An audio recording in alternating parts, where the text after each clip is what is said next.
Bayangkan sebuah buku kuno yang tidak hanya membahas satu bidang ilmu, tetapi seluruh alam semesta, dari langit yang luas, bumi yang kita pijak, hingga makhluk-makhluk yang jarang dibayangkan manusia. Buku ini tidak ditulis untuk menakut-nakuti, melainkan untuk menumbuhkan rasa takjub. Inilah Ajaib Al-Makhlukat wa Gharaib Al-Mawjudat, salah satu karya paling terkenal dalam sejarah pemikiran Islam.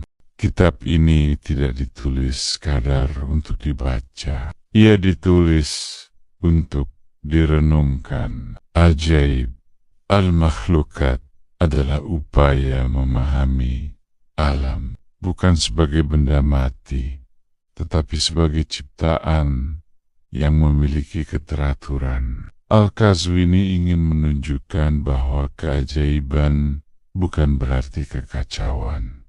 Justru sebaliknya, keajaiban adalah tanda bahwa alam bekerja dengan hukum. Menurut Al-Qazwini, penulis buku ini, alam semesta tidak berdiri acak, ia tersusun dalam tingkatan langit dan bumi, dunia atas dan dunia bawah, dua wilayah besar yang berbeda, namun saling terhubung. Apa yang bergerak di atas memberi pengaruh di bawah, dan apa yang terjadi di bawah tetap berada dalam hukum yang sama. Dunia atas adalah wilayah langit, tempat benda-benda langit bergerak, tempat keteraturan kosmos ditunjukkan. Langit digambarkan berlapis-lapis, bukan untuk menunjukkan jarak, tetapi tingkatan. Setiap lapisan memiliki fungsi, setiap gerak memiliki makna. Bagi Al-Qazwini, langit bukan ruang kosong. Langit adalah sistem sebuah tatanan yang berjalan tanpa henti, tidak pernah terlambat, tidak pernah meleset. Gerak langit menjadi bukti bahwa alam tidak berjalan secara kebetulan.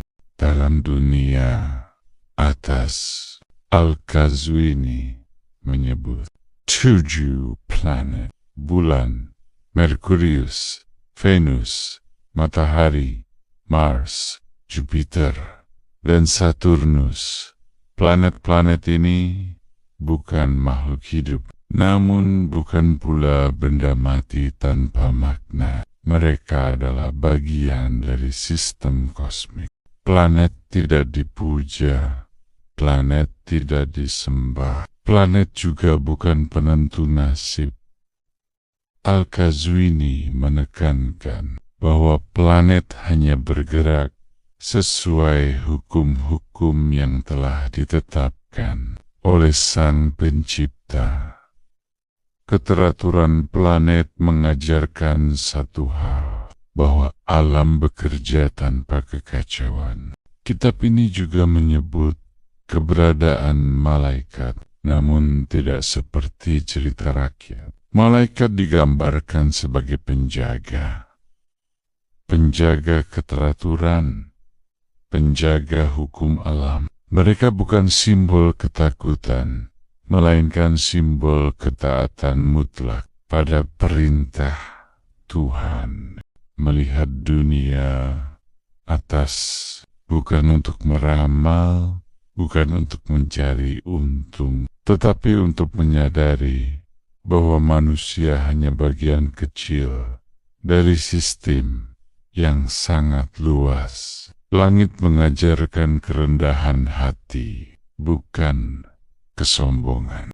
Jika dunia atas menunjukkan keteraturan, maka dunia bawah menunjukkan kehidupan. Dunia bawah adalah tempat perubahan, tempat pertumbuhan, tempat makhluk hidup lahir dan mati. Dunia bawah adalah bumi, tempat manusia berpijak, tempat hewan bergerak, tempat tumbuhan tumbuh. Bumi tidak berdiri sendiri. Ia bagian dari sistem yang sama teraturnya dengan langit. Al-Qazwini menjelaskan bahwa dunia bawah tersusun dari 4 unsur: tanah, air, udara, dan api. Unsur-unsur ini tidak berdiri sendiri. Mereka saling memengaruhi. Dari keseimbangan inilah kehidupan muncul. Tanah memberi tempat berpijak. Air memberi kehidupan. Tanpa tanah makhluk tidak menetap. Tanpa air kehidupan tidak bertahan. Bagi Al-Qazwini, ini bukan kebetulan, tetapi bagian dari rancangan. Udara memberi nafas, api memberi panas. Keduanya bisa memberi manfaat, namun juga bisa merusak. Alam tidak memilih untuk baik atau buruk. Manusialah yang menentukan bagaimana unsur digunakan. Kitab ini juga membahas bentuk bumi, gunung, lautan, sungai, dan wilayah jauh. Sebagian berdasarkan pengamatan, sebagian berdasarkan laporan perjalanan. Semua dicatat sebagai usaha memahami dunia. Dunia bawah dipenuhi makhluk hidup, hewan darat, hewan laut, dan hewan udara. Setiap hewan memiliki peran. Tidak ada yang diciptakan tanpa fungsi. Hewan tidak hanya dijelaskan secara fisik, tetapi juga secara makna, keberanian, kesetiaan, kesabaran. Sifat-sifat hewan menjadi cermin bagi perilaku manusia. Kitab ini juga mencatat makhluk yang jarang terlihat, makhluk laut raksasa, makhluk dengan bentuk aneh. Namun Al-Qazwini tidak memaksakan kepercayaan. Ia mencatat apa yang diketahui pada masanya. Bagian ini penting. Kitab ini mengakui bahwa manusia tidak mengetahui segalanya. Ada hal yang belum dipahami.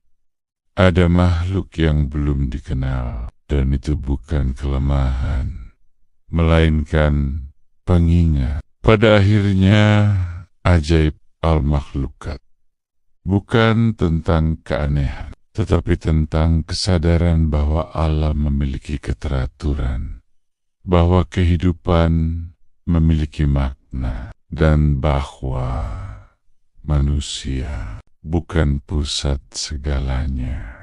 Jika kitab kuno seperti ajaib al-makhlukat masih relevan hingga hari ini, itu berarti pertanyaan manusia tentang alam belum sepenuhnya terjawab.